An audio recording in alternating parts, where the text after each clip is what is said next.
네, 일당백 보충편 송기호 교수의 우리 역사 읽기 4부 시작하겠습니다. 자, 우리 3부에서는 의식주 생활, 조상들의 의식주 생활을 살펴봤는데 4부에서는 그냥 조선시대 때 조선의 엘리트 관료가 하루를 어떻게 보냈는지 그에 관해 가지고 한번 알아보면서 이런 정말 그 당시를 살았던 사람이 아침부터 저녁까지 무엇을 했는지 이거 알아보는 것도 좀 의미가 있는 것 같습니다. 그걸 아주 잘 쓴 글이 하나 있거든요. 네.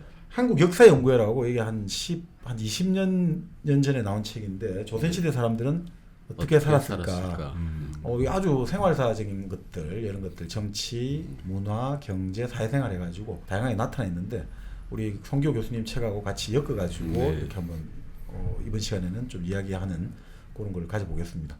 여기서 그렇게 나오거든요. 사관원 헌납 김조선의 하루 해가지고 사관원의 아주 젊은 벼슬아치가 하루를 어떻게 보내는지 아주 재밌게 나오더라고요. 이 관료들 군거래 이제 출근해야 되지 않습니까? 뭐 요즘 치면 청와대 출근해야 되는데 사관원의 관리. 사관원이죠. 그러니까 이게 사관원이라고 먼저 하면, 한번 예. 네.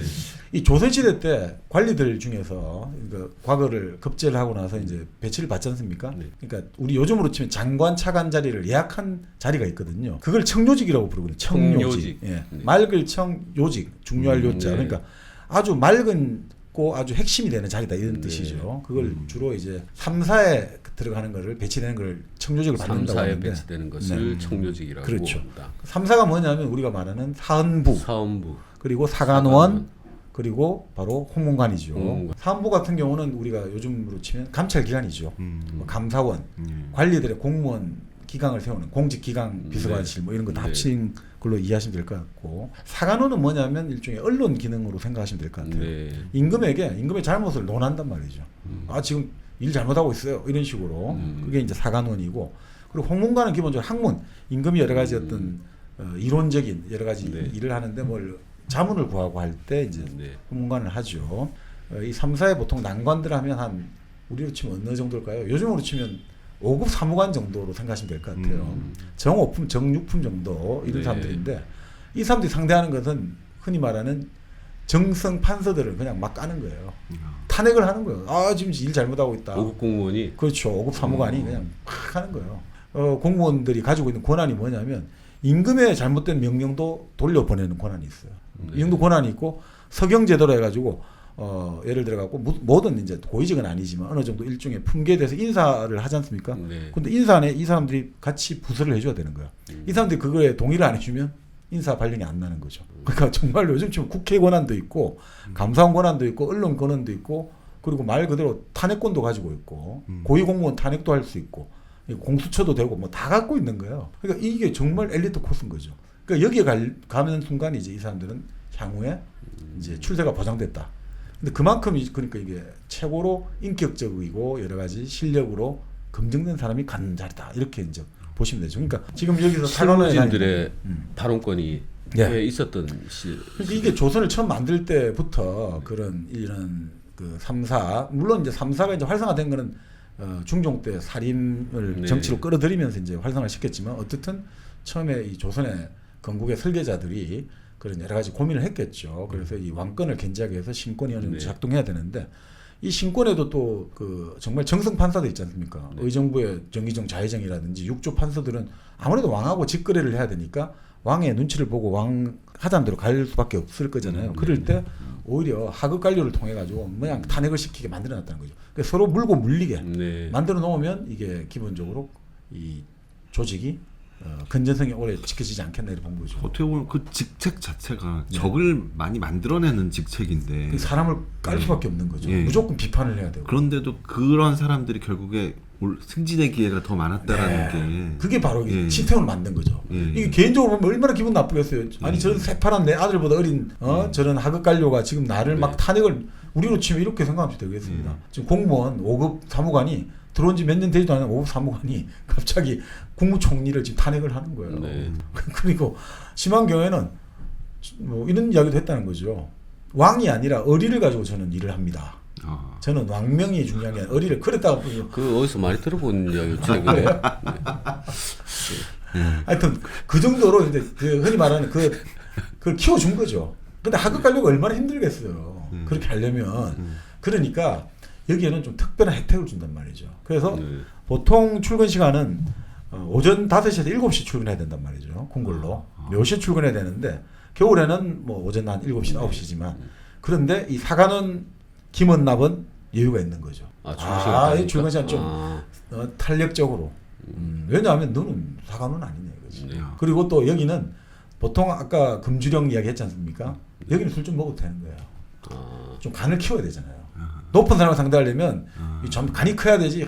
면정신으로 하기 힘들 때 있잖아요. 네. 그러니까 항상 우리가 뭐 꼭 그런 게 좋은 건 아닙니다만 술을 먹으면 호연지가 커진다고 하잖아요. 그런 식으로 항상 그렇게 좀 술을 먹으면 호연지가 커지는 게 아니고 배는 게 판단력이 그래서 뭐 그렇죠. 그러니까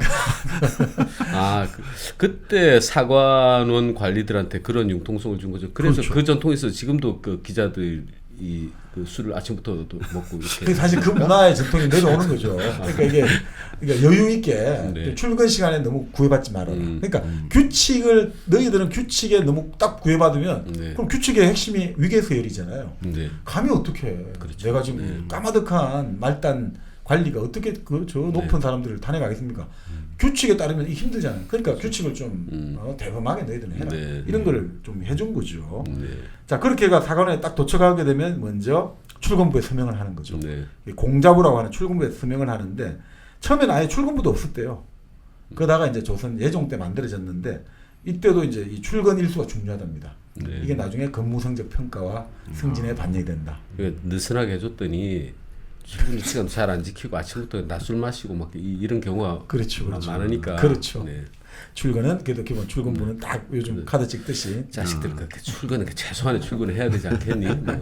그렇죠. 자, 그런데 이제 가끔은 이제 그 조회에 참여하려고 정기조회가 있었다거든요. 네. 그래서 매월 초하루 보름에 이제 조화가 열리고 또 뭐 조참이라고 또 매월 4에 열리는데 이때는 모든 관원이 정복을 입고 정전에 나가 왕을 아련해야 되니까 이럴 때는 바로 이제 그 조회에 가야 되는 거고 이런 식으로 이제 쭉 하면서 또 이제 약식 조회도 참여하고 그러니까 이런 결국 뭐 지금하고 비슷한 것 같아요. 지금도 회의가 제일 많다고 하지 않습니까? 네. 그 좀 고위공무원으로 있는 분하고 이야기를 해보니까 자기가 하는 일은 뭐가 있냐면 회의 참석해가지고 회의에 전달된 사항을 그 다른 밑에 이제 실무 직원들에게 전달해 주는 게 자기 일이라고 하더라고요. 네. 그만큼 회의가 많다고 하는데 여기도 마찬가지 같아요. 회의가 참 많았고. 근데 이제 사관원 같은 경우는 기본적으로 정기적인 업무가 매일 있는 건 아니었단 말이죠.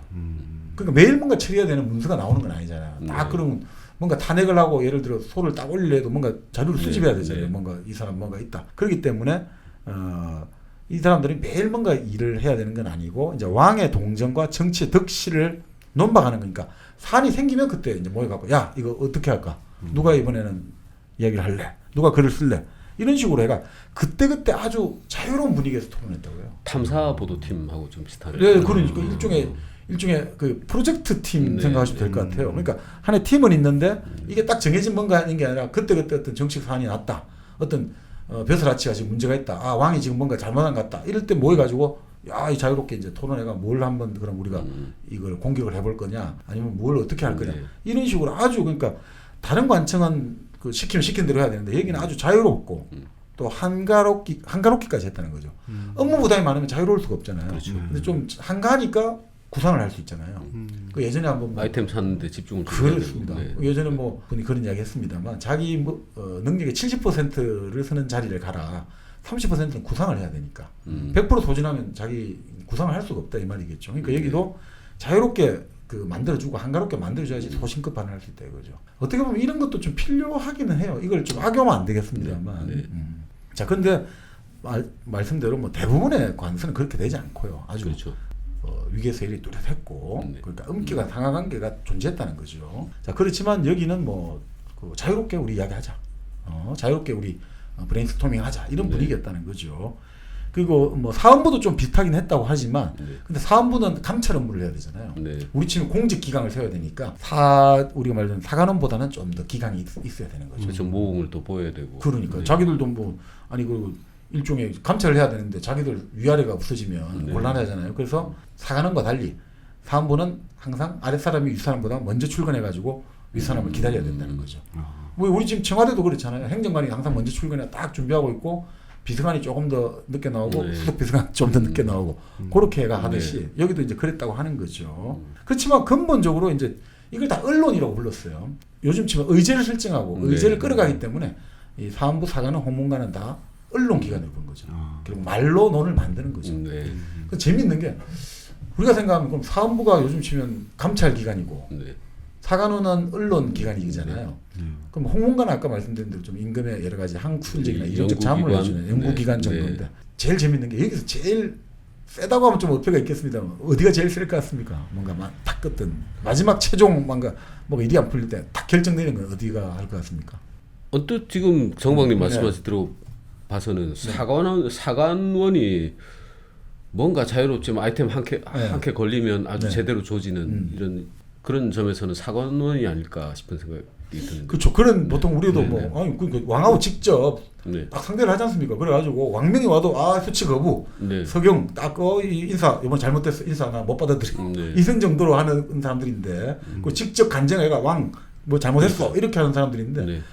그런데 이 재미있는 게 사헌부하고 사관원이 양사라고 하거든요. 네. 삼사 중에 양사가 이제 서로 뜻을 내갖고 임금한테 이건 아니되옵니다. 통초가 서서 하지 않습니까? 네. 그래도 임금이 안 들어준단 말이죠. 그러면 나중에 최종 결정이 누구냐? 홍문관이 하는 거야. 홍문관이 딱 붙어버리잖아요. 삼사가 딱 같이 해버리면 임금이 이거는 뭐 거의 웬만해서는 임금이 항복해야 되는 거예요. 홍문관이 결국 보면 먼저 양사부터 공격한다는 거예요. 너희들이 일을 똑바로 못해가고 우리가 나서게 됐다. 그리고 임금한테 지금 똑바로 그러니까 임금님을 똑바로 지금 너희들이 보필을 잘 못하고 있다. 이렇게 되는 거죠. 우리가 보필이라는 뜻도 자꾸 옆에서 비서하는 역할을 보필하는데 보필은 그게 아니고 보필은 수레바퀴가 제대로 나아가도록 다 끌어가는 게 보필이에요. 사실 보필이라는 의미는 아래 사람이 시킨 대로 하는 게 흔히 말하는 아부하고 이런 게 아니고 딱 바른 방향 가도록 항상 바른 소리 하는 게 보필이거든요. 네. 사실은 그 뜻에 다 들어가 있는 거죠. 자 그렇게 하니까 이제 홍문관에서 먼저 딱 하는 거예요. 너희 양사들이 보필을 제대로 못해서 우리 홍문관이 나선다. 그래가지고 삼사가 이제 합동 연합 작전을 하면 임금은 또 두 손 때려야 되는 거죠. 이 삼사의 어떤 공론이 모아진 여론이 모아진 거를 임금이 물리친 거는 거의 없다고 보거든요. 이 어떻게 보면 삐순 안 나는 것 같은데 홍문관 결국은 조선은 문치주의 사회지 않습니까? 네. 어떻게 보면 진짜 홍문관이 역할을 했다는 거죠.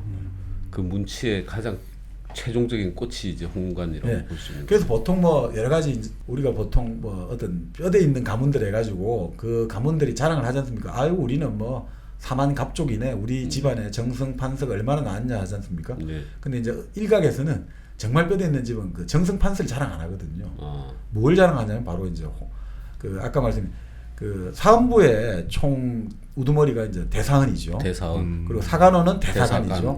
네. 홍문관의 이제 이제 흔히 말하는 책임자가 대제학이라고 부르거든요. 네. 대제학이라는. 그 대제학을 어느 정도 배출했냐가 최고의 명문이란 거죠. 학문하는 사람을 최고 이제 요즘 이제 그 대제학을 어떤 사람들은 우스갯소리로 그게 이제 예전에 서울대학이 국립서울대학 할 때 국립서울대 총장이라는 거죠. 그러니까 이게 최고의 이제 사실은 그 명문 가문의 징표는 바로 대제학을 그 가문에서 몇을 배출했느냐 이런 이야기도 있다고 하죠. 네. 선비의 나라. 그렇죠. 네. 그러니까 근데 재미있는 게 결국은 마지막을 결정하는 건 뭐냐 어쩌고 저쩌고 하지만 홍문관이 딱 마지막에 힘을 딱 실어줘야 된다는 거죠. 그러니까 그런 면에서 보면 조선은 참 문치주의를 지향했던 건 사실인 것 같아요. 그 만들어진 사헌부 사관원에 의해서 만들어진 네. 어젠다를 그렇죠. 그 논리를 완성시키는 네. 것이 홍문관. 그렇죠. 결국 마지막 양사 가지고 안 될 때는 홍문관이 나서 가지고 결국은 해결을 한다는 거죠. 하긴 그 당시 임진왜란이 일어날 당시에 그 명나라 왕이 네. 지금 이름이 생각이 안 나는데 그 사람이 정말 아무 일도 안 했다고 그러더라고요. 그 조선에서는 상상도 할 수 없는 시스템이잖아요. 맨날 왕을 괴롭히는 게 어떻게 보면은 일이었는데 아무 일도 안 했었다고 그러더라고요. 이제 그게 가능했던 이유가 그 태감이라는 사람들이 있죠. 환관. 그러니까 환관 정치를 하니까 가능한 거죠. 환관들이 왕의 뜻이 이렇습니다. 문서 들고 와가지고 왕이 사인을 했습니다. 왕이 이건 거절 이렇게 해버리면 되거든요. 그러니까 그게 가능할 수가 있죠. 그러니까 명나라 같은 경우가 그 환관의 피해가 컸기 때문에 이제 청나라 같은 경우는 그 명나라 저런 것들 그래서 명나라의 황제들이 아주 약해졌다는 거죠. 그래서 청나라에서는 계속해서 강하게 어떤 육체적인 단련이나 이런 것도 많이 시켰다고 하죠. 그래서 환관 이런 것들 부정이 너무 컸기 때문에 이제 그런 것들을 환관의 힘을 많이 눌렀다고 하죠. 그런 거 보면 조선은 정말 왕을 지지고 볶고 했던 그런 시스템이었던 것 같아요. 그렇죠. 그렇지만 이제 근본적인 건 있죠. 근본적으로 왕은 한 방에 뒤엎을 수 있는 그 권한을 갖고 있는 거죠. 아무리 이제 신하들이 3사가 이렇게 하고 또 조정에서 뭘 하더라도 최종 이제 뒤엎고 특히 잘했던 임금이 숙종이잖아요. 네. 숙종은 이렇게 요 편대로 줬다가 요 편대로 줬다가 황국 정치라고 하죠. 네. 요즘 그게 정권 교체거든요. 네. 정권 교체를 왕이 하는 거예요. 국민이 하는 게 아니라 왕이 한 번은 남인한테 줬다가 한 번은 노론 줬다가 완전히 왕 마음이거든요. 그런 식으로 해가 정말 왕이 아주 노련하게 헤쳐나간 거죠. 그 정도로 이제 살짝 뭐 헨리 8세 같기도 하고. 예. 그렇죠. 왜냐면 근데 그 전제가 결국 뭐냐면 네. 바로 그 결혼을 통해서. 예. 왜냐하면 결국 그 신분사에서는 결혼이라는 것도 가문이 중요하잖아요. 이 말씀 좀 길어집니다만 제가 어느 글에서 읽어보니까 이런 이야기를 하더라고요. 아까 가라는 건 우리가 이제 돼지를 키운다고 했는데 본래 이제 중국에서 가문이라는 거는 지금 우리가 뭐 가문할 때 아마 우리 정도 우리 할아버지 뭐 정조 할아버지 정도까지 이렇게 생각하잖아요. 네. 아니 조금 더 가면 고조 할아버지 정도로 그렇죠. 네. 그럼 좀 더 가서 이제 우리 문중 뭐 네. 이렇게 하는데 중국에서의 가문이라고 할 때 그 간에 있잖아요. 뭐 말 그대로 대문이 있지 않습니까? 네. 정말 일종의 하나의 어떤 지역 방위 공동체. 아. 이 안에 수백 명이 사는 거예요. 수백 명이 예를 들어 가지고 그래 쫙 모여 가지고 있고 가정이 뭐냐 이거죠. 우리가 뜰정자를 쓰는데 네. 본래 정은 이제 조정할 때 임금이 네. 조정에 신하 불러가 그걸 하듯이 딱 이제 마당에 딱 그러니까 예를 들어 가부장이 딱 섰단 말이죠. 그러면 하인들하고 전부 집안 식구들이 쫙 줄을 서서 대기를 하는 거죠. 그게 가정이라는 거예요. 그 가부장은 이게 이 가문이라는 게 그 정말 하나의 어떤 방위 공동체 이 개념으로 생각. 그러니까 정말 어마어마하게 많은 사람들이 살고 있고 그 개념으로도 그 문이 중요하다는 거죠. 그러니까 이제 이 가문이 거기서는 중국에서는 그 가문 네트워크에서 들어가야지 살잖아요. 그런데 이 가문 네트워크에서 들어가지 못하면 중국 사람들 힘들어지는 거죠. 그러니까 그게 몽골 같은 경우도 징기스칸이 이제 보르지긴 나오고 울루스가 나오지 않습니까? 이 보르지긴이 일종의 그 성씨만 살아가는 게 아니라 거기에 다른 하인이라는 종들도 같이 나면서 이렇게 살아가거든요. 이 가문도 그랬다는 거죠. 그러니까 이게 가문이고 또 그분이 그 이야기를 하는데 가족이라는 이야기를 하더라고요. 네. 가족도 북부 지방에서는 이제 사냥을 하지 않습니까? 사냥을 해가지고 짐승을 잡고 나서 나중에 이제 그 분배를 해야 되는데 누가 쐈는지 모르잖아요. 네. 그럴 때마다 그 가족마다 네. 각각 다른 색깔의 어떤 화살을 쓴다는 거예요. 그 신호를 그 표시를 해놨다는 거죠. 화살에다가. 그래서 그걸 가지고 야 이거는 우리 가족 거야. 이렇게 그러니까 가문이나 가족이라는 게 기본적으로 아주 집단적인 개념이거든요. 네. 그러니까 우리가 지금 생각하는 그 개념하고는 정말 많이 다른 거죠. 아주 큰 개념, 아주 넓은 광의의 개념이죠. 그러니까 단순하게 그래서 파문을 당한다 이런 게 우리 생각하는 지금에 있어서 아유 뭐 사회 안 좋아 이런 개념이 아니라 그냥 거기서 나가는 순간 그냥 자기 보호를 받지 못하는 거죠. 죽는 거와 똑같죠. 뭔 이야기를 하다가 또못 같은데. 네. 근데 결국 이 사람들이 힘이 있는 이유는 또 간단하죠. 결국 우리가 뭐 권력도 지금도 그러잖아요. 권력은 결국 넘버원을 얼마만큼 자주 보느냐에 따라 달렸거든요. 네. 회사든 정치판이 다 똑같잖아요. 가까이 있으면 힘이 생기잖아요. 자주 보면. 맞습니다. 바로 이 3사의 이 관원들이 임금님하고 경연 그리고 왕세자하고 서연을 한단 말이죠. 네. 일종의 학술 모임을 세미나를 한단 말이에요. 스터디를. 그러니까 그 자리에서 자연스럽게 뭐 책 이야기만 하겠습니까? 지금 이야기를 한단 말이에요. 누가 어떻고 저떻고. 그런 힘이 생기는 거죠. 그러니까 이 힘들이 엄청나게 생겨나고 이 논쟁을 하면서 이 논쟁을 받아주고 그러니까 이 사람들이 제일 재밌는 게 그런 이야기를 하지 않습니까? 예전에 뭐 돌아간 김영삼 대통령 때 그 지식인들이 또 그 대통령 주변에 많이 있었다고 하거든요. 그 왜 있었냐니까 그 이야기를 하죠. 자기 말을 되게 잘 들어주는 것 같다 이거죠. 기분이 너무 좋거든요. 그러니까 지식인들이 가진 이제 여러 가지 특성 중에 하나가 내가 쫙 이렇게 하는데 지도자 되는 사람이 뭔가 하여튼 뭔지 모르지만 잘 듣고 고개를 끄덕끄덕 해주면 이게 뭔가 엄청난 자기 어떤 존재감이 느껴지니까 그게 되게 좋았다는 거죠. 그런 식으로 이제 지식인을 또 많이 활용을 했다. 용인수를 썼다고 하는데 이때 이제 이 젊은 그 참 은관들이 얼마나 기분이 좋았겠습니까? 이 조선의 뭔가 국정이 내 이 말과 내 지금 뭐 주장으로 지락펴락하는 느낌이 드니까. 네. 그러니까 이 사람은 옳은 사람을 따르는 것이 아니라 좋은 사람을 따른다. 네. 뭐 그걸 충분히 활용해서 네. 자존감을 높여줌으로써 그렇죠. 그 시스템을 운영하는 그런 네. 방식이네요. 네. 그러니까 이게 결국은 뭐 이런 주장도 주장인데 아까 말씀드린 서경 같은 게 인사 문제도 관여하지 않습니까? 네. 결국 우리가 또 아무리 이야기를 해도 제일 중요한 게 인사권이잖아요. 그렇죠. 이 인사권이 아주 큰 거니까 네. 이게 아주 정말 뭐 아주 좋았던 거죠. 물론 뭐 그 사실 인사 문제 서경을 통해서 관여할 수 있지만 그 인사 문제를 담당하는 것은 2조죠, 2조. 우리 2조 판사 하듯이. 네. 그 2조 판사가 아주 중요한 역할을 하고 되는데 그 2조에서 인사할 때 이제 올리지 않습니까? 이제 임금님이 네, 네. 낙점을 하는데 보통 한 자리에 3명의 후보를 청구하거든요. 네. 그걸 3망이라고 해요. 3명을 올리는 거를. 3 3망, 발알망자. 해가지고. 3망. 3망. 근데 결국은 이제 임금이 대부분 경우에 1순위로 올라온 사람을 선택하거든요. 네. 이게 진짜 2조 인사권이 센 거죠. 그 인정해 준단 말이죠. 2조가 다 1순위, 2순위, 3순위에 올리지 않습니까? 네. 그럼 임금은 대부분 1순위를 그냥 이제 낙점을 해주는 거죠. 네. 그만큼 이제 그 2조의 힘이 센 거죠. 그럼에도 그래서 예전에 뭐 2조 그 나오지 않습니까? 2조 전장을 둘러싸고 결국 우리가 서인과 동인이 나뉘게 됐다. 네. 그 인사권을 가지고 아. 그만큼 이제 인사권이 중요했는데 그 어떻든 간에 이런 서경이 여기 그 사관원도 가지고 있으니까 이런 삼사가 있으니까 이게 아주 재밌는 거죠. 그러니까 이게 참 재밌는 게 이런 걸 통해 가지고 임금 입장에서는 우리 보기에는 되게 젊은 관료가 이렇게 너무 간을 키워준 거 아니냐 싶지만 이렇게 되는 거죠. 임금 입장에서는 오히려 자기가 그 정승 판사한테 뭔가 비판하고 이런 게 되게 껄끄러울 수 있잖아요. 이 정도 신하라도 좀 뭐 능구렁이들이고 그 정도 올라오니까 다 그 가문들이 있고 네. 내통이 있으니까 잘못 손을 댔다가는 내가 오히려 대책을 당할 수 있잖아요. 그런데 그럴 때 살짝 이제 삼사로 움직이면 되잖아요.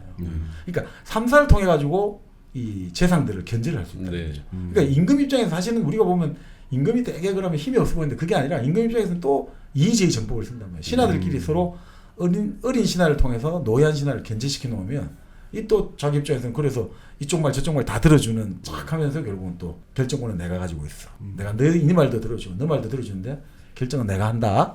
딱 그걸 보여준단 말이죠. 그러니까 그런 면에서의 또 이런 그 하나의 어떤 일종의 정치적인 하나의 어떤 그 테크닉 아닌가, 네. 국정 관리 기술이 아닌가 이런 생각도 듭니다. 네. 뭐 현대 정치에서도 통용되는 그런 시스템인 것 같습니다. 그렇죠. 네. 결국은 지금도 사실 언론을 통해서 예전보다는 좀 덜합니다만 언론을 통해서 먼저 예전에는 흘렸단 말이죠. 네.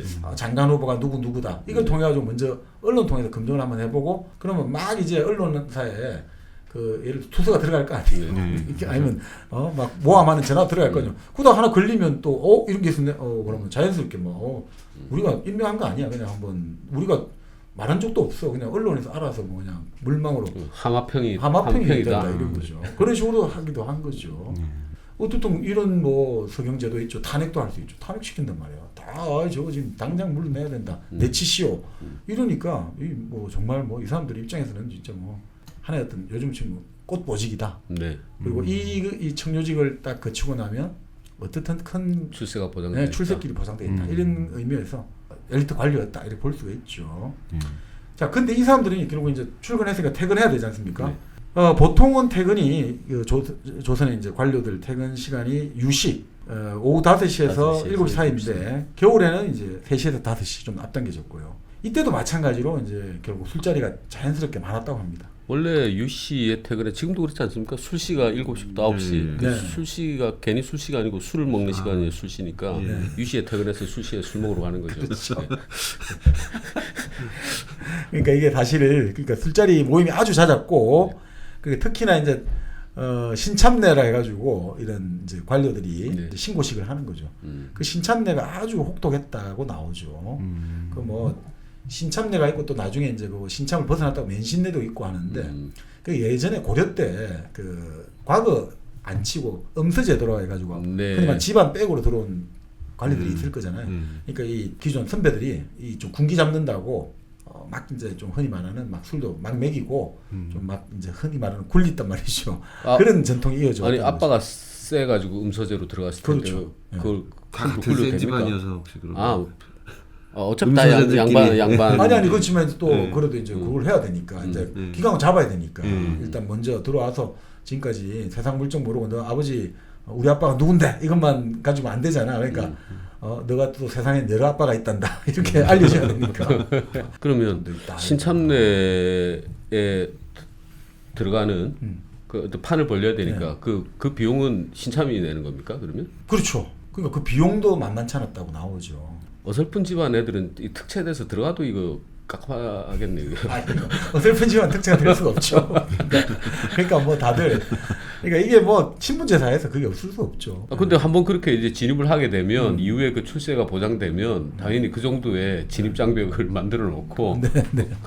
그런데 결국 그럼에도 불구하고 이제 오성 네, 이양복 오성과는- 오성관을 네. 할 때 그 오성 이양복도 본래 그 성균관에 들어갈 때 네. 일종의 과거로 들어간 게 아니거든요. 초시에 떨어졌는데 기부 입학입니까? 기부 입학은 아니고 좀 다른 일종의 특별 전형으로 들어갔거든요. 근데 그 이후에도 이제 잘 풀리기도 했죠. 그러니까 뭐 사실 여러 케이스가 있죠. 그러니까 뭐 총명하지만 시험 운이 없는 사람도 있고 그렇죠. 하는 거니까. 그러니까 네. 이제 뭐 그러니까 그건 여러 가지 있는데 뭐 나온 김에 한번 좀 드리면 결국 우리도 지금 예전에 한번 그 소설가 그 뭡니까 고래라는 소설을 썼던 천명관 소설가 그런 네. 이야기를 했는데 자기가 보기에는 뭐 대학 입시라는 게 그게 뭐 이제 그 대학 입시를 잘 시험을 치고 좋은 대학을 가서 뭐 더 잘 살고 이런 건 아닌데 근데 그게 지금 자기가 보기에는 한국 사회에서는 하나의 카스트 같다는 거예요. 네. 시험으로 치는 카스트가 정해진 것 같다. 이제. 네. 그러니까 그 카스트에 들어갔다 해서 다 잘 사는 건 아닌데 일단 카스트가 정해지는 것 같다는 거죠. 네. 그러니까 못 사는 사람, 못 살았다 하더라도 그 사람의 마음속에는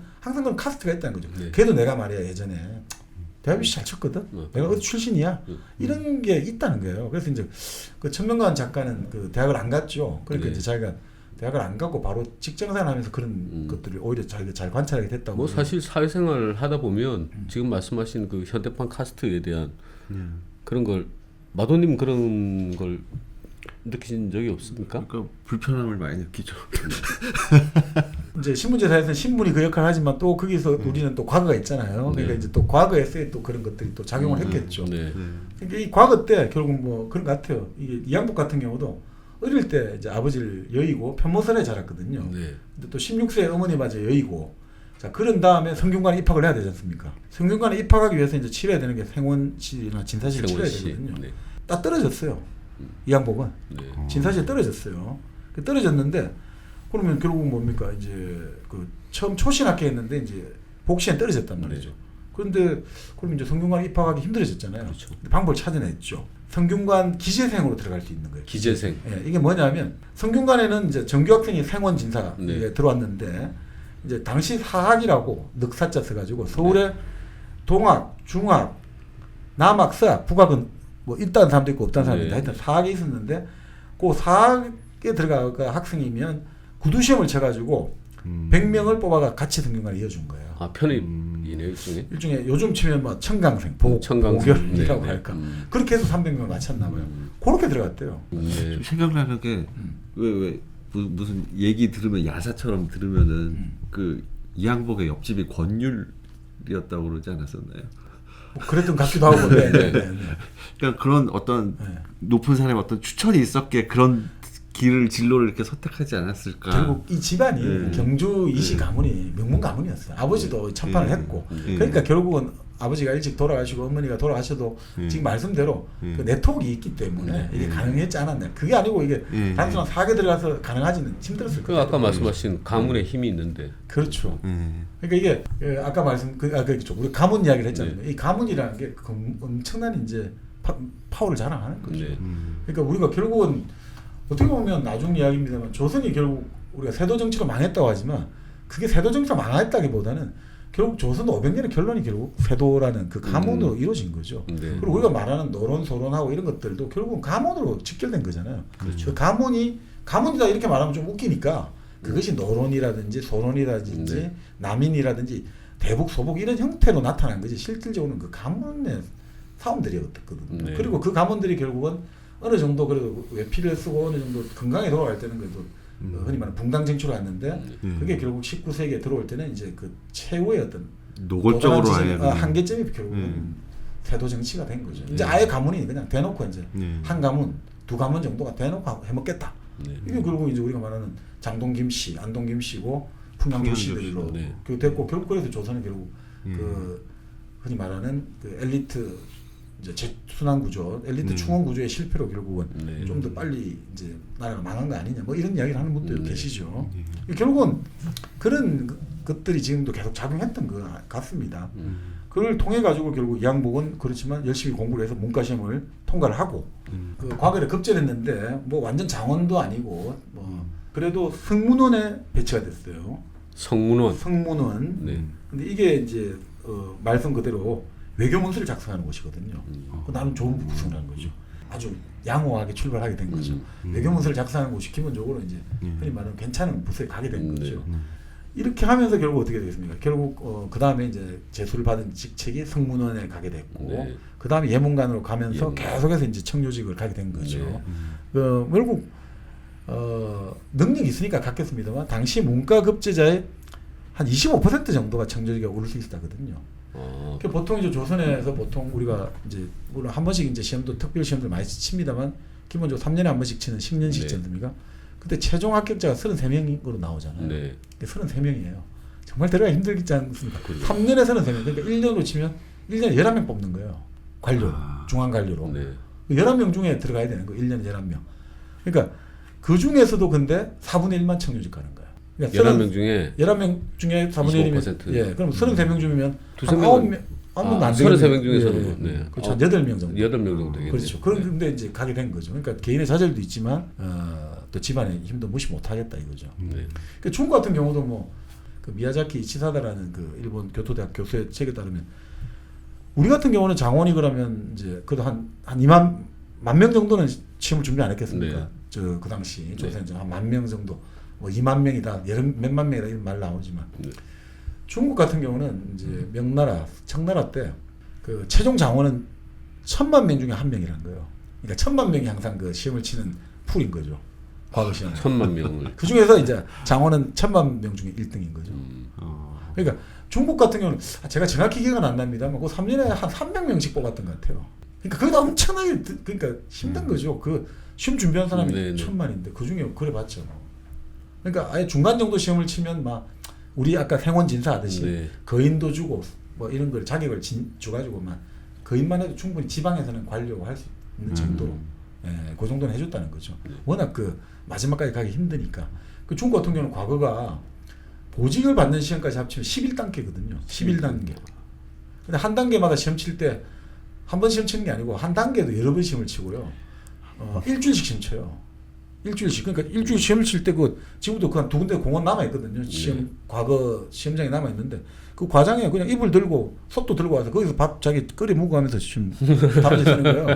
실제로. 거기서 솥단지에다가 들고 와서 밥 끓여 먹으면서 답안지 쓰고 일주일씩 거기서 시험 치니까. 그 다음에 이불 들고 와갖고 거기서 잠자야 되고. 누가 해주는 사람 없이 그게 시험. 자기가 해먹어야 자기가 됩니까? 해먹어야 됩니다.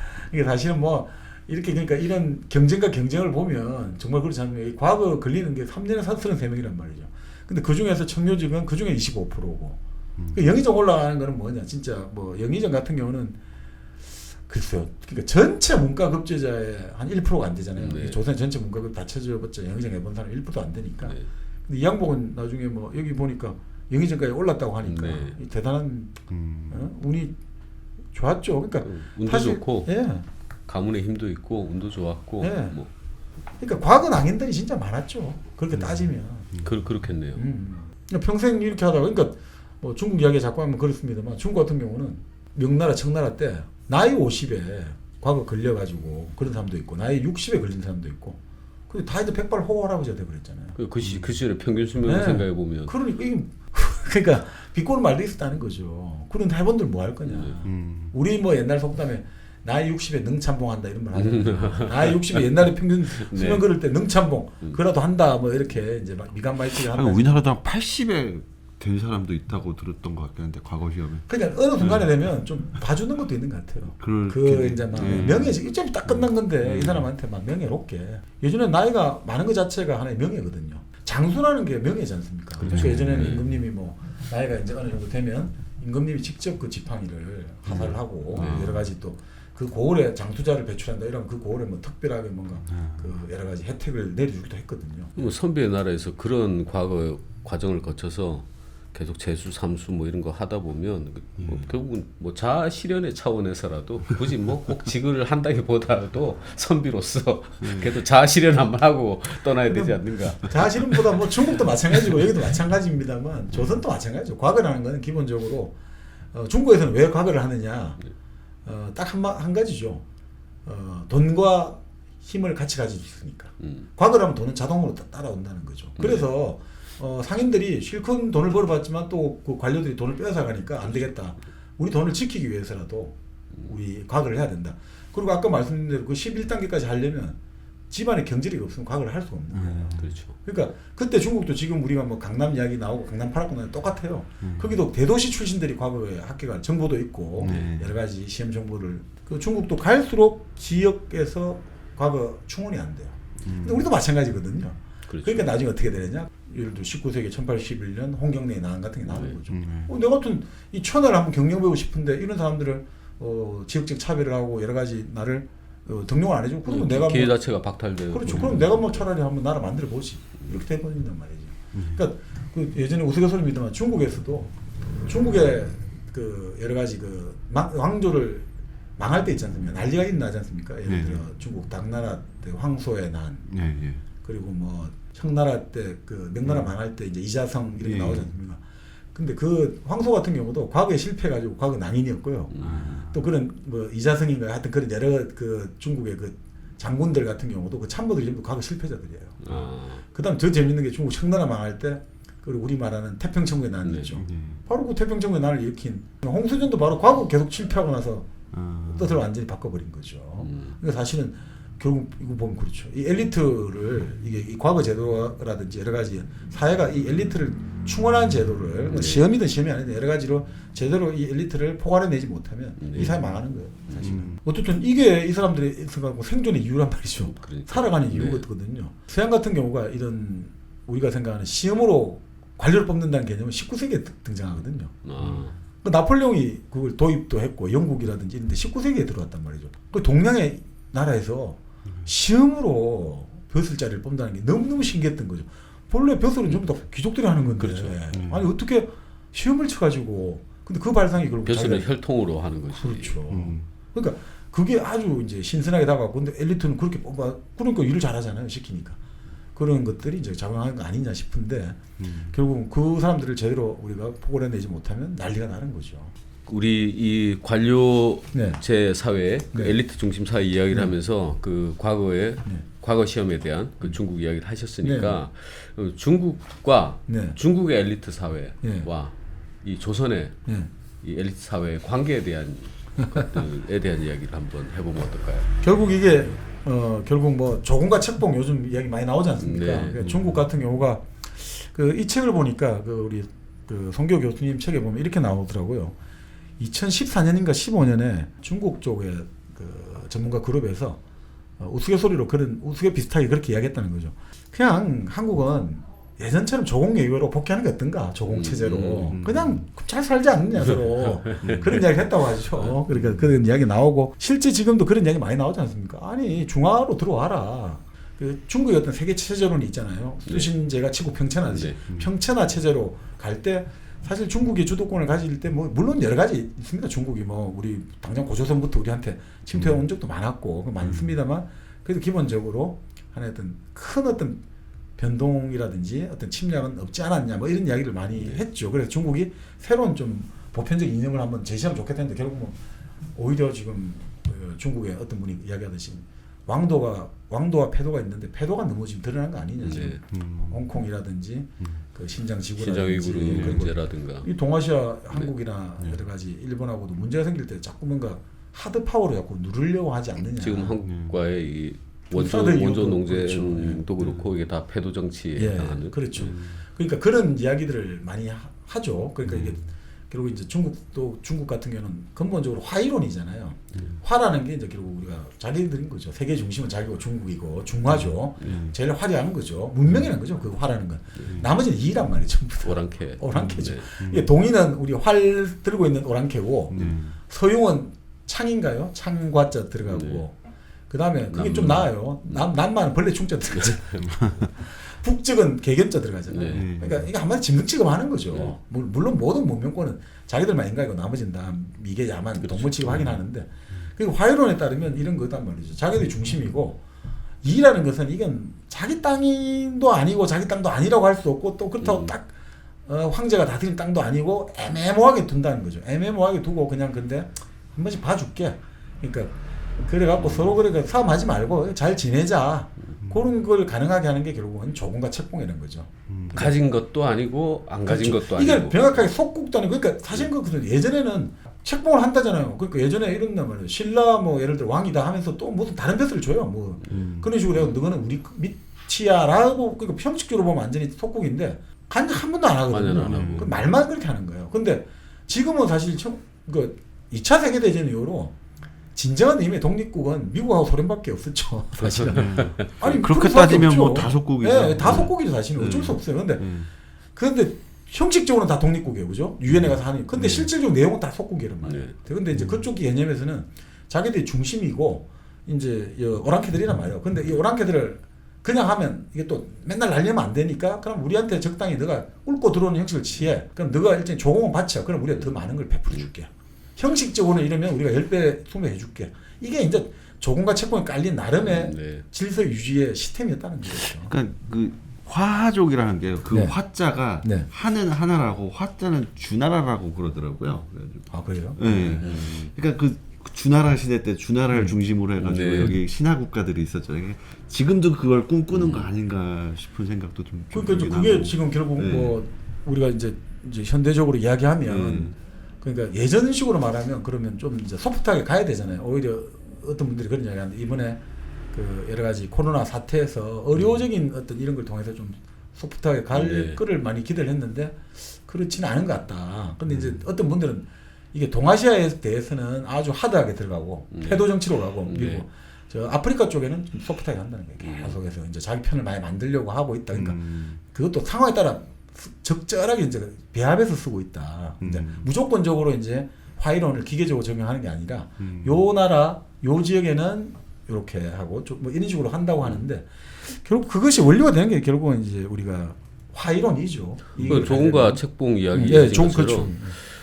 그런 관계에서 그 중화와 오랑캐에서 조공과 책봉의 문제도 네. 결국은 그 중화라는 것이 힘이 있을 때 가능한 정책 아닙니까? 그렇죠. 네. 네. 그러면 그런 점에서 추론해 본다면 지금 현재 중국의 이 동아시아에서의 패도에 가까운 이것은 지금 중화 자체가 그렇게 안정적이지 않다라는 것을 역설적으로 또 추론해 볼 수 있는 거 아닌가요? 지금 말씀 그게 요즘 이제 국제 정치학 하시는 분들이 그런 이야기를 많이 하시는데요. 아, 네. 바로 그런 거죠. 지금 시진핑 이제 지금 입장에서 왜 이제 일본이나 한국이나 미국에 대해서 이게 세게 나오느냐, 그리고 여러 가지 홍콩 문제, 네. 신강 문제에 대해서 왜 저렇게 세게 나오느냐. 근데 그거 자체는 기본적으로 정책 기반이 약하다는 걸 전제한다는 거예요. 정책 기반이 강한 사람들은 충분히 그 정도를 여유 있게 받아줄 수 있다고 보더라고요. 예를 들어 영토 문제만 하더라도 그 예전에 누굽니까 저기 덩샤오핑, 네. 덩소평이 할 때는 기본적으로 영토 문제를 그러면 보류하자는 식으로. 그때만 해도 예. 지금 정광님 말씀 듣고 보니까 덩샤오핑 시절만 해도 이렇게 뭐 영토 문제나 이런 거 가지고 그렇게 지금처럼 시끄럽지 않았던 거 같아요. 그리고 또 여기도 나오지만 후진타워 같은 경우도 후진타워 때도 러시아죠. 러시아하고 네. 또 예전부터 뭐 60년대 한판 크게 붙을 뻔했습니다만 그 영토 문제 가지고 네. 그 중소 국경 분쟁이 국경 분쟁이 있었죠. 컸죠. 예. 그 우수리. 근데 어쨌든 그 후진타워 때도 그 국경 문제에서 어느 정도 그렇게 촉을 안 세웠단 말이죠. 네. 그런데 시진핑이 있어 가지고 여러 가지 문제들이 나오고 하는 것들은 그 홍콩 문제도 그렇고 상대적으로 정치 기반이 좀 약하다는 걸 전제를 하고 그리고 실제 지금 말씀대로 변경을 조심할 수밖에 없어요. 왜냐하면 변경이 항상 이제 아까 말씀대로 황제 힘이 약해지면 쳐들어오거든요. 몽골 쳐들어오고 거란 쳐들어오고 여진 쳐들어온단 말이죠. 그러니까 이제 변경을 신경 쓰고 그런 것들이 고민하죠. 그 변경도 신경을 쓰고 또 동시에 중국 내부 네. 흔히 말하는 우리가 문화 대혁명이라든지 국공 내전도 치렀습니다만 어떤 분들은 그런 이야기를 하시죠. 문화 대혁명도 일종의 내전이라는 거예요. 내전. 네. 그러니까 이런 것들이 어떤 분이 자기 책이 중국에 번역을 해야 되는데 거기서 이제 그쪽에서 요구한 게 그 책에서 두 부분을 빼자는 거예요. 문화 대혁명을 다룬 부분하고 그다음에 이제 그 뭐죠? 국경 문제. 네. 이게 뭐냐? 그거는 결국은 중국 지금 정치 주류 세력들이 가장 예민하게 생각하는 게 그 국내적인 치안 안정하고 결국 이제 영토 문제들로 통해서 그 자치구들 네. 56개 민족인가요? 있으니까 이런 것들이 나중에 천하 대란이 갈 수 있다. 예. 그런 이야기를 하는데 일례로 뭐 그런 이야기를 들었어요. 지금 그런, 중국의 국방비 하고 중국 내부의 치안 유지에 들어가는 비용이 어마어마하게 들어간다고 하거든요. 화이론을 이야기하는 국가에서 네. 그 일본의 어떤 작가의 출간 문제에서 그런 구절을 빼자 이런 것 자체가 이 화이론에 배치되는 거 아닙니까 이게? 그렇죠. 그러니까 이제 그만큼 이제 그게 자신 있을 때는 상관이 안 하는데 그 지금 그만큼 예민하게 느끼고 있다는 거죠. 근데 그게 뭐 이럴 수는 있어요. 이건 좀 다른 이야기일 수 있는데 지금 중국하고 미국하고 그 나이 있잖아요. 그 중간 연령이라고 해야 되나? 네, 평균 연령 네, 평균 연령. 네. 그게 37.7세인가 비슷할 거예요. 중국하고. 지금하고 네. 미국은 비슷하죠.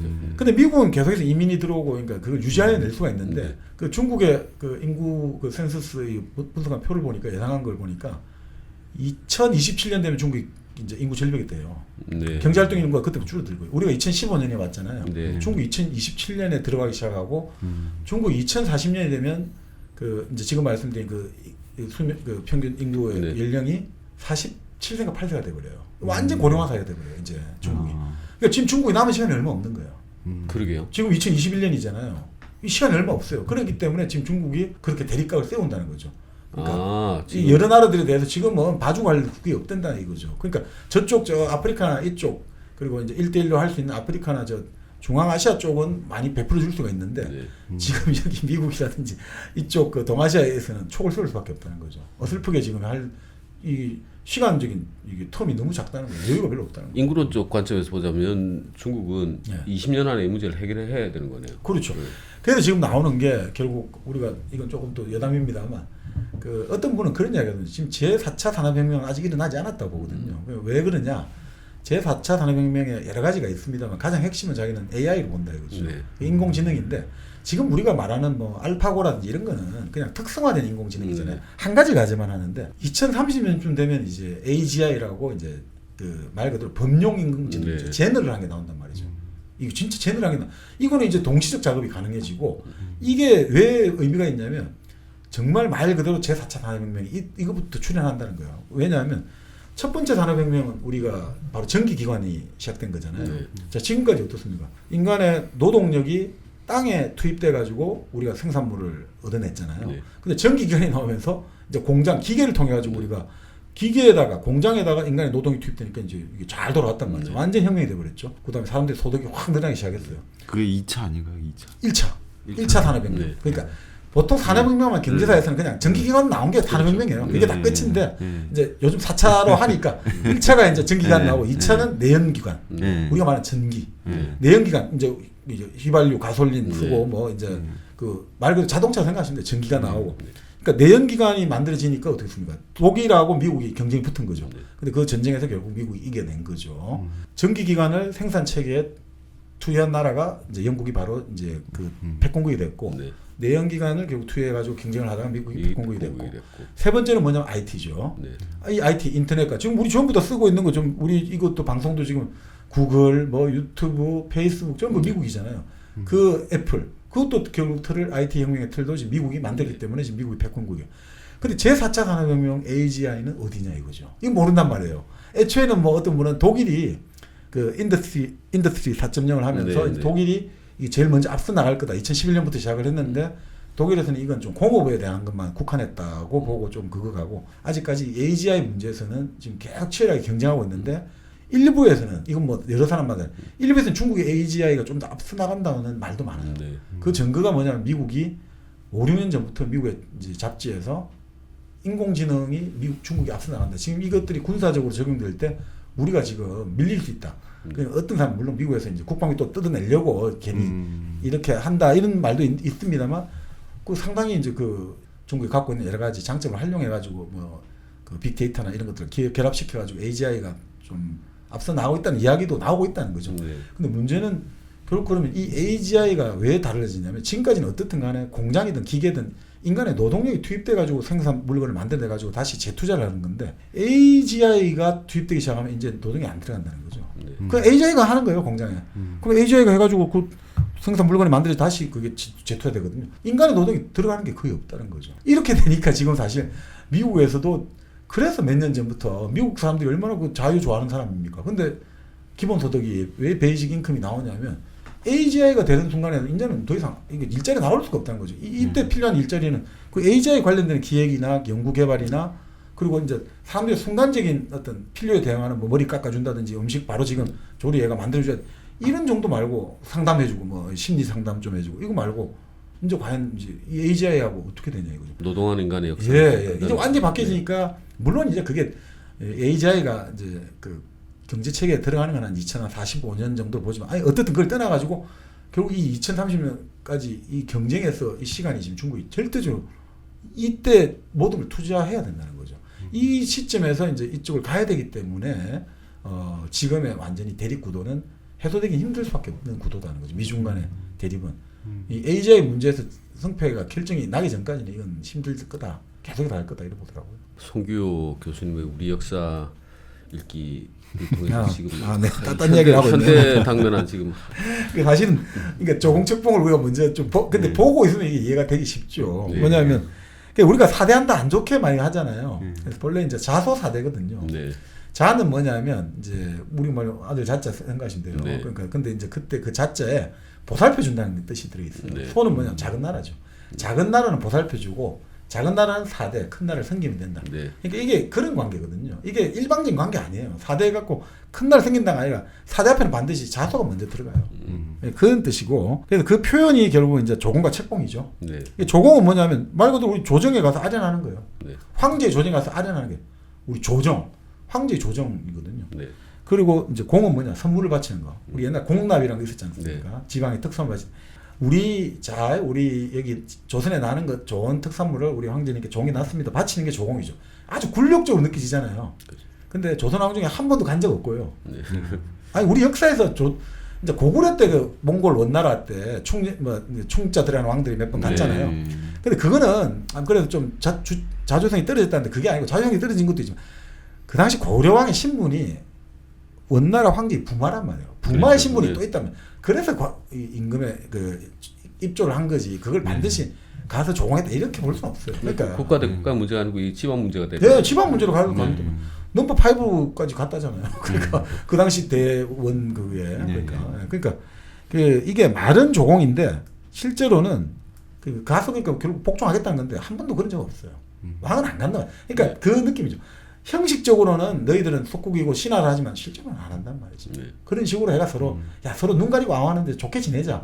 꼭 서로 이 동네 대장이 누군지 꼭 우리 서로 싸움해가 꼭 가려야겠냐? 그냥 아유 내가 좀 우리 집에 우리 동생들이 많잖아.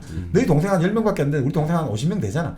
싸움하면 우리가 아무래도 안 이기겠니? 그러니까 좀 적당히 하자 서로. 서로 이해관계가 맞지 않았을까? 그렇죠. 그러니까 그 구역은 잘 다스려. 너랑 나랑 싸우지 말자. 그냥 그 구역 잘 다스리고 우리 구역 우리 그러니까 우리는 위에 여진족 아래 외부하고 정신 없고 니네는 또 저쪽에 정신이 없을 테니까. 그러니까 우리들은 싸우지 말자. 그렇죠. 바로 그래서 여기가 이제 우리 쪽에 그 중국의 권력이 투사된 거는 뭐냐 이거죠. 조선 동쪽으로 온 게 아니에요. 그러니까 중국 사람들은 누가 어느 분이 그러냐 했는데 중국은 서쪽으로 가는 거예요. 항상. 중국은 늘 고웨스트. 고웨스트. 미국도 고웨스트인데 제가 보니까 제국을 제공한 사람들은 서쪽으로 가요. 뭔지 모르겠는데 이런 느낌인 것 같아요. 서방 정통인지 모르겠는데 항상 서쪽으로 가는 거예요. 그러니까 자 중국도 보세요. 예전에 그 뭡니까 한무제 때 장건을 서역으로 보냈죠. 네. 그 다음에 명나라 때 영락제도 그 정화의 대통령 서쪽 바다를 보내는 거예요. 그 중국 청나라 때 신장 지구 서쪽에도 또 토벌해가 자기 새로 얻었죠. 이 서쪽으로 가는 거예요. 지금도 1대1로 동쪽 아니잖아요. 서쪽이잖아요. 다 서쪽. 중앙아시아. 희한하게 서쪽이란 말이죠. 그러니까 이제 우리한테 이제 힘을 뻗치는 거는 결국 이런 겁니다. 자, 고조선 때 침입을 해왔잖아요. 그래 우리가 그 조선이 망했지 않습니까? 고조선이 망했는데 그때 침입하는 게 그 고조선 자체의 영토적인 문제라기보다 물론 뭐 낭낭 뭐 한삼을 설치했다지만 그 당시 한무제 가장 큰 골칫거리가 흉노란 말이에요. 흉노하고 이쪽이 이제 결합할 거를 두려워해서 간 거고 또 마찬가지 청나라 때도 어떻습니까? 우리가 청나라가 지금 내려와야 되는데 다른 쪽하고 이제 흔히 말하는 손을 잡고 자기들이 견제를 하지 않을까 명나라하고 손을 잡고 후방을 치지 않을까 이래서 먼저 여기를 복속시키고 항상 그런 식이에요. 보고 있으면. 그러니까 항상 이제 여기가 다른 쪽하고 자기들이 지금 넓혀 나가는데 다른 쪽 뭔가 그 견제하기 위해서 미리 그러니까 사전 작업을 하기 위해서 하는 거지. 이거 자체에 대한 영토적 욕심은 들었지 않았냐. 자, 그런 의미가 이제 담겨 있는 것 같아요. 그러니까 그 영역을 인정한다는 거죠. 그래도 조공을 하는데 이제 사실은 조공을 하는 것보다 더 많은 거를 받아오는 거죠. 그리고 이제 그 책봉이라는 건 뭐냐? 책봉은 말 그대로 책은 벼슬을 내려주는 걸 책이라고 하거든요. 그러니까 이게 사실 어찌 보면 모욕적이잖아요. 같은 어떻게 보면 왕인데 벼슬을 내려준다. 신하네. 그리고 봉은 뭐냐, 우리 봉건제 배웠잖아요. 주나라가 봉건제를 했다. 봉건은 뭐냐, 땅을 주는 거예요. 땅을 줘서 나를 만든 거. 주토 봉건. 주나라가 땅을 주고 신하들을 줘서 야 가서 저 우리 태공강 여상한테는 가서 당신 제 나라 만들어. 그래서 땅을 줘가지고 땅을 봉해가지고 이제 건 나라를 세우게 하는 거거든요. 그러니까 책봉은 그렇게 하면 이게 이건데, 근데 토지를 줬냐 이거 주고 이제 토지를 줬어요. 그렇죠. 조선에. 그러니까 벼슬만 주는 거고, 그때 이것도 어떤 이제 나름 뭡니까 저쪽 저 거란이나 이런 데는 벼슬 일부러 달라고요 자기들이 같은 황제인데도 그쪽에 받으면 우리가 좀 권위가 있는 거예요. 같은 박사라도 이런 거 있잖아요. 우리 외국 가서 박사 받으면 다 권위 있다고 보잖아요. 그건 똑같은 거죠. 국내 박사보다 외국 박사면 야 그래도 내가 말이야 하버드 나왔는데 내가 그래도 미국 대학을 미국 물을 먹고 이런 거 똑같은 느낌인 거죠. 외국 물을 먹으면 더 내가 권위가 있지 않느냐. 그러니까 사실은 이 책봉을 뭐 받은 적 있나요? 조선 국왕이지. 그러니까 실제로는 우리가 전형적인 조공 박치고 책봉 관계도 뭐 청나라 이전까지 한 1800년간의 역사 중에 한 600~700년 정도밖에 안 되고 그렇게 큰 의미가 없다고 보거든요. 그러니까 이걸 무역을 통해 가지고, 그러니까 정치적 상하관계로 보면 좀 위험하다고 보는 거예요. 그러니까 지금의 어떤 이런 걸로, 물론 그렇다고 해서 이걸 경제적 관계다 이것만 보면 좀 무리인데, 이게 이제 중국이 갖고 있는 그러니까 애매한 그 국제 정치학의 어떤 리더십인 거죠. 야, 이 땅이 누구 땅인지 꼭 우리가 피 터지게 싸움을 해야겠니? 그냥 요거 그냥 그냥 남겨놓자. 보류. 좋은 거 있지 않냐, 보류하자 이런 거죠. 보류하면 되는 거 아니냐, 뭘 그렇게 지금 이거 꼭 네 땅 내 땅 하냐, 보류하자 이런 거 하는 거죠. 보류. 뭐 합의된 질서가 유지되고 있으면 암묵적인 방기 그런 정도로 해가지고 그렇게 서로 모른 척하는 거야 이거죠. 모른 척 해갖고 뭐 나쁠 거 있냐 이거죠. 모른 척하고 넘어가자는 거죠. 그게 이제 결국은 조공과 책봉에 딸린 어떤 정치학적인 서로의 어떤 이해관계고, 그러니까 이게 결국은 뭐 서양 같은 경우는 이제 조공 당연히 아주 다 뜯어가지만 동양은 좀 이제 중국은 좀 유교 이념했다는 의례적 측면이 강했다. 그래서 사실 김용옥 선생 같이 이제 그 중국 사상을 공부한 사람 입장에서는 그 기대가 컸던 것 같아요. 이게 뭔가 중국은 힘만 가지고 하는 게 아니라 우리가 말하는 좀 소프트 파워라든지 이런 것들이 좀 있지 않을까라고 기대했던 것 같아요. 근데 실제로 드러나는 거는 좀 다른 거죠. 그렇지는 않은 거죠. 현실적으로는 지금 그렇지는 않은 거죠. 제가 그 사드 터지기 전에 중국의 고위급 인사를 한번 우연찮게 만날 일이 있었는데, 그때 제가 그쪽에도 요청을 했던 게, 제가 이제 방송 프로그램을 하나 만들고 싶다. G2의 시대가 왔으니까 G2로서의 중국에 대한 현재를 다큐멘터리를 만들고 싶다. 그때 이 양반이 저한테 화를 내더라고요. 그 저는 G2 좋아할 줄 알았더니 왜 그렇게 예민하시냐. 그래도 G2라는 말 자체가 미제국주의적 단어다. 우리 중화민국은 지원. 중화지 뭐 중화지. 그 모든 국가는 다 평등하고 각자 영역에 서로 화합해서 이렇게 가는 거지. 그걸 서열을 정해서 지원이 G2라고 말하는 것 자체가 미국식의 그런 패권주의를 말하는 것이다. 어떤 말은 되게 멋있어 보이더라고요. 그게 지금 그때까지만 해도 그래도 좀 말이 통할 뻔했네요. 평등하고 뭐 그런 관계로 이렇게 세계를 보려고 했으니까. 오늘 제가 이제 뭐 책봉 이 이야기를 들으니까 이게 화이의 여전한 중국의 어떤 태도, 표방하고 있는 태도가 여전히 이 화이 사상. 그렇죠. 연속성이 있구나라는 생각이 좀 드네요. 근데 이제 요번에 이 화의는 좀 달라지는 게, 예전에는 가까운, 그러니까 조선이 대우를 제일 받은 1등 국가죠. 일본은 좀 더 한 등급 낮고. 그렇죠. 그러니까 중국에 멀어질수록. 그러니까 예전에 신플라톤 철학에 그게 있잖아요. 신이 있는데 신으로부터 이 빛이 멀어질수록 이제 이게 멀어지듯이 여기도 중화에서 멀어질수록 등급이 낮아진다 이거죠. 당나라 때 조공국이 한 70개국 돼요. 저 동남아, 인도네시아 그 지방까지 다 오니까. 근데 이제 우리 신라라든지 그 중국에서 조선은 높게 평가하거든요. 가까우니까 일단 높게 평가하고, 또 우리가 뭐 일본 사람들이 맨날 지론하는 거 있잖아요. 자기들은 해 뜨는 나라의 황제가 어쩌고 저쩌고 우리는 천왕이고 너희들은 천자네 이렇게 하지만, 그거는 우리는 중국을 가 옆에 있잖아요. 여기는 바다 건너 있고.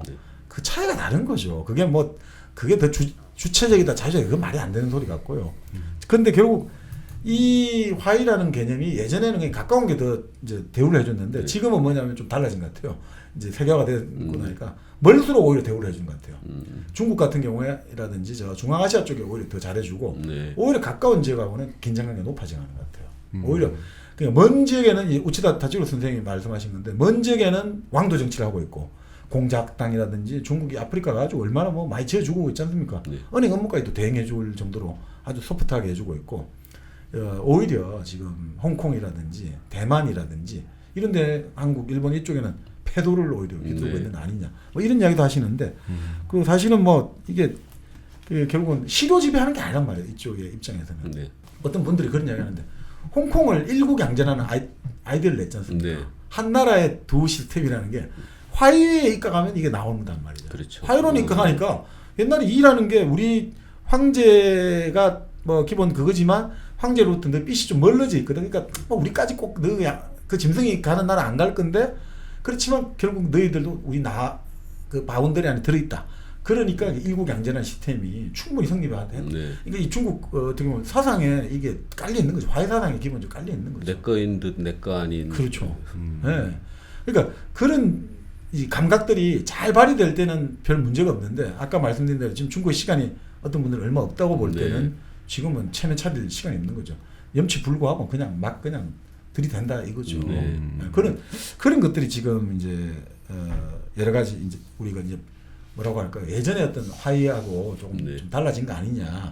그 사실 유교의 이념에 따라 가지고 본래 조선에도 이제 칙사가 오지 않습니까? 칙사 대접한다. 네. 황제의 조칙을 가지고 오니까 칙사를 불렀는데 그러면 정말 아주 일부 경우는 문신이 올 때는 그래도 이제 그렇게 뇌물을 많이 안 달라고 했다는 거죠. 그러니까 네. 뭐 그래서 얼마나 안 이 사람은 뇌물 한 푼도 안 받고 가니까 이 사람을 환송할 때 3일을 걸려가지고 그런 청렴하고 좋은 중국 사신이 어디 있냐 해가지고 사람들이 몇만 명이 모여가지고 환송을 했다고. 그만큼 백성들이 안 괴로우니까. 근데 이제 태감으로 이제 환관 출신들이 또 이제 그 이쪽에서 이제 흔히 말하는 우리한테 환관을 많이 요구를 해가지고 이제 흔히 말하는 생식기를 기능이 거세된 사람들을 우리 네. 환관으로 보냈잖아요. 네. 그 사람들이 조선에 오면 또 장난 아니겠죠.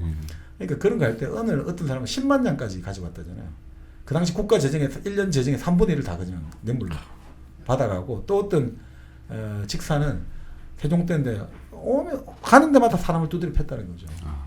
가는 데마다 중국 이제 직사 와가지고 상하 고절을 막론하고 참 그러니까 그런 걸 보고 있으면 또 기분 나쁠 때가 있죠. 네. 제가 한번 보니까 그 세종 때 네. 그 윤봉이라는 사람이 와가지고 네. 이것저것 좀 요구하는 것들이 짜잘하게 많았었나 네. 봐요. 네. 그 윤봉이라는 사람도 조선 출신이었대요. 어. 조선 출신이었는데 명나라 가서 환관이 돼가지고 이제 온 거예요. 네. 그래가지고 거기서 거의 뭐 그러니까 약간 횡포 아닌 횡포를 부리다가 네. 그때 저희가 이징옥의 난으로 유명한 이징옥이 네. 네. 네. 호랑이 때려잡는. 네. 그 이제 그 사람을 맡고 담당을 하고 있었다가 네. 그 양반이 뭐 이렇게 개를 또 달라고 남의 집 개를 저 귀엽다고 자기가 가지겠다고 이렇게 했었는데 그걸 거부를 했던 모양이에요. 그게 이제 조정에서 문제가 돼가지고 뭐 황이 뭐 우리가 알고 있는 그런 사람들이 그 또 매에 관해서도 일단 사건이 있었는데 개하고 매 둘 중에서 매는 빼고 개 갖고만 얘기를 하잖아요. 네. 근데 야 그 저쪽 명나라 사신이 달라면 그 걔가 것도 뭐라고 아니고. 줄 수도 있는 거지. 그걸 네가 거부를 하냐. 그래가지고 그걸로 이렇게 이징옥한테 벌을 내렸다라는 기록이 있더라고요. 네. 그러니까 사실 좀 어떻게 보고 있으면 그러니까 현실적으로 근데 이제 중국 칙사라는 네. 쪽이 엄청나게 수탈을 많이 했고 그래서 예를 들어 가지고 예전에 평안도 같은 경우는 그런 여러 가지 그 세금일까요 이런 거 많이 면제가 아니라 면제가 아니죠. 그 자체 내에서 그 비용을 마련해야 되니까 네. 그 독립재산제 식으로 해라 이거고 그래서 사실 황해도가 제일 힘들었다는 거예요. 그러니까 왜냐면 평안도야 뭐 그러면 또 그렇게 해가지고 자체 재정을 하는데 네. 황해도는 어차피 중간에 이렇게 육로로 오기 때문에 네. 거쳐가니까 수탈은 당한 대신에 또 평안도만큼의 그 권한을 안 줬단 말이죠. 그러니까 백성으로서는 이중고통이잖아요. 그래서 황해도 출신 도적들이 많았잖아요. 우리가 말하는 뭐 장길산 네. 그리고 바로 인걱정도 황해도 청수골 이렇게 나오잖아요. 그러니까 황해도가 또 배경이 된 이유가 네. 그런 또 사연이 있다는 거죠. 그러니까 황해도에 워낙 먹고 살기 힘들었다는 거죠. 수탈은 많고 네. 예. 그런 좀 가슴 아픈 역사도 있죠. 그 화이론을 그러면 지금 정박님 말씀 쭉 네, 네. 들어보면은 결국 이게 지금 개념적으로 화이 뭐 마지막 네. 중화와 오랑캐 네, 뭐 네. 이게 말 자체는 참 별로 기분이 썩 좋은 네, 네. 단어는 아니지만 네. 이 당시 조선과 네. 이 중국과의 관계라는 것들이 일방적이게만은 또 볼 수는 없는 거네요. 그렇죠. 그러니까 이게 우리가 자꾸 지금의 잣대를 가지고 뭐 이 형식적으로 문서를 보니까 뭐 그렇잖아요. 뭐 아유 뭐 조선 국왕을 무슨 벼슬에 봉하니 그러니까요. 뭐 우리는 이제 통일 신라 해가지고 삼국 통일 전쟁이라고 부르는데 또 중국에서는 아니야. 그 전부 우리가 그냥 여기다가 도부 도덕부 하나씩 만든 거야. 우리 식민지야. 이런 식으로 자기들은 그렇게 쓴단 말이죠. 그래서 상당히 그 기분 나쁠 수 있지만 그것은 이제 중국인들의 전통적인 그런 뭐라고 할까 중화 의식에서 나온 거지. 네. 그것이 실질을 반영하기는 힘들다 이래 봐야겠죠. 그러니까 너무 그런 거를 가지고 우리가 하나의 어떤 사료를 비판적으로 본다는 게 사료를 안 믿는다는 게 아니라 그때 맥락에서 지금의 맥락에서 같이 우리가 비교하면서 비교 평가하고 그 시대에 어떤 식으로 이 사람들이 그걸 받아들였을지 이렇게 가야지. 단순하게 우리 완전히 뭐 종이네, 완전히 무슨 뭐 우리는 부하네, 우리 민족은 뭐 예전에는 중국에서 그거하고 지금은 미국이고 이런 건 아니라는 거죠. 그런 거는 존재하기는 좀 힘들겠죠. 그러니까 이 화이로는 중국의 입장에서의 어떤 이야기고 네. 조선의 입장에서 보자면 이건 어떤 점에 외교의 기술에 관련된 문제. 네, 그러니까 이 책에 보통의 이제 역사학자들 분들도 주장한 게 그거죠. 결국은 중앙에 옆에 바로 옆 나라가 우리보다 어떻든 인구가 수십 배가 되고 그리고 이 어떤 물산이라든지 이런 군사력을 모을 때 이게 사실 쉽지가 않잖아요. 그러니까 근데 그거를 우리도 그러면 한번 힘을 직결해 가지고 뭐 광개토 대항해든 뭐가 갈 수는 있겠죠. 근데 그 유지해내기가 쉽냐 이거죠. 예전에 우리 정양승도 요동에 관해서 글을 쓰셨는데 요동 한번 경량해 볼 만하다. 우리가 진짜 문제는 요동을 찾아내는 게 문제가 아니라 그 이유가 문제다. 이 과연 유지 경쟁이 가능한가? 우리가 냉정해 보면 일본이 가지고 있는 게 근본적으로 그 대국으로 팽창하고 싶은 욕구가 있었잖아요. 근데 일본이 대국으로 팽창할 때 결국 어떻게 됐느냐? 만주로 한반도에서 만주로 중국 대륙은 넓어지니까 결국 유지가 안 돼 버렸단 말이죠. 그러니까 결국 망한 거거든요. 그러니까 적당한 사이즈가 있는 것 같긴 한데 네. 중국이 뭐 통일 국가를 이뤘다고 해도 사실 다 200년 길어야 300년이고 네. 짧게 유지하다가 결국에는 유지가 안 돼서 또 분열을 하고 그랬다가 다시 통일하고 이게 반복이 된 거 아닌가. 그래서 이제 사실은 우리가 네. 그 맹자였습니까? 그 중국의 유학 사상에 보면 일치일난 나오잖아요. 중국 역사관을 보면 한 번 치세가 있으면 한 번 난세가 오고 또 그런 것들이 바탕이 돼 가지고 그 계속해서 이제 그런 돌고 도는 거잖아요. 그러니까 이런 이제 이 지금 아까 말한 병당에 대한 관리라든지 그 뭔가 그 국내적인 어떤 질서, 소수민족 문제 이런 것들이 민감해지는 게 또 그런 역사의 경험들이 있겠죠. 그래서 그런 일치일난에 입각해서 중국 사람들이 제일 좋아하는 게 결국 어떻게 보면 삼국지 연의에 나오는 첫 대목이 있지 않습니까? 그 첫 대목이 그렇게 시작하잖아요. 무릇 세상은 오래 통일돼 있으며 흩어지게 그렇죠. 마련이고 그렇죠. 오래 흩어져 있으면 바로 모이게 분구, 마련이고. 필압, 학구, 필분이거든요. 흩어져 있는 나눠져 있는 것은 반드시 뭉쳐지고 뭉쳐진 것은 반드시 나뉜다는 거예요. 그게 사실 제가 보면 일치일난의 생각들이 바로 문학적으로 표현된 게 바로 지금 말씀.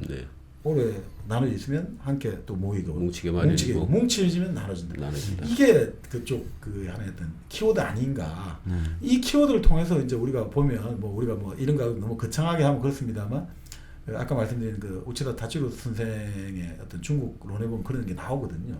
자 그러면 이 관점에서 보면 우리는 서양 사람들이 생각하는 중국, 그 미국 사람들이 예전에 생각할 땐 그랬잖아요. 왜 이제 결국 중국하고 72년에 손을 잡았냐 이거죠. 결국 소련을 제끼려면 2 더하기 2대 1이 돼야지 이긴다는 거 아닙니까? 간단해요. 그죠? 2대 1이거든요. 이겼잖아요. 그리고 그 과정에서 또 중국에 충분히 이제 여러 가지 무역과 교역을 하다 보면 이 중국을 흔히 말하는 자유민주주의, 일종의 선거제도라든지 이 압력, 경제의 어떤 발전은 반드시 정치적 변화를 가져온다. 서양 사람들 생각이죠. 근데 그게 잘 안 되고 있는 거잖아요. 그게 결국 이런 어떤 전통을 우리가 못 보니까 그런 것 같아요. 결국 이런 전통, 합치고 뭉치고 이런 개념들, 일치일난의 개념, 순환존재 개념을 가지고 있고 이런 것들 속에서 이 사람들이 뭐 이렇게 가니까 저렇게 간다 이런 건 아닌 것 같아요. 근데 우리는 오히려 이해하기 쉽잖아요. 우리 역사를 보고 있으니까 중국이 우리하고 어떤 관계인지 그 사실은 우리가 역사적으로 발전하게 된 시기, 삼국시 때 비약적으로 막 발전하게 된 시기는 중국이 나뉠 때거든요. 중국이 위진남북전 나뉠 때 한국이 발전하게 되고 중국이 나뉘어 있을 때 한국 그 이제 한반도 역사가 발전한 경우가 많더라고요. 그렇죠. 그러니까 사실 그건 뭐 어쩔 수 없는 것 같아요. 그런데 뭐 요즘 같은 경우도 그러니까 그렇게 보면 중국이 지금 시도하는 거는 일종의 동아시아 나라들에 대해서는 우리 예전에 그 합종 연행 배웠지 않습니까? 네. 그러니까 그런 이야기를 하시는데 중국은 일종의 연행책을 쓴다는 거죠. 네. 중국 중심으로 해서 옛날 진나라가 나온 육국을 대로 야 각각 우리가 같이 관계 맺어. 그러면 우리 다 잘해줄게.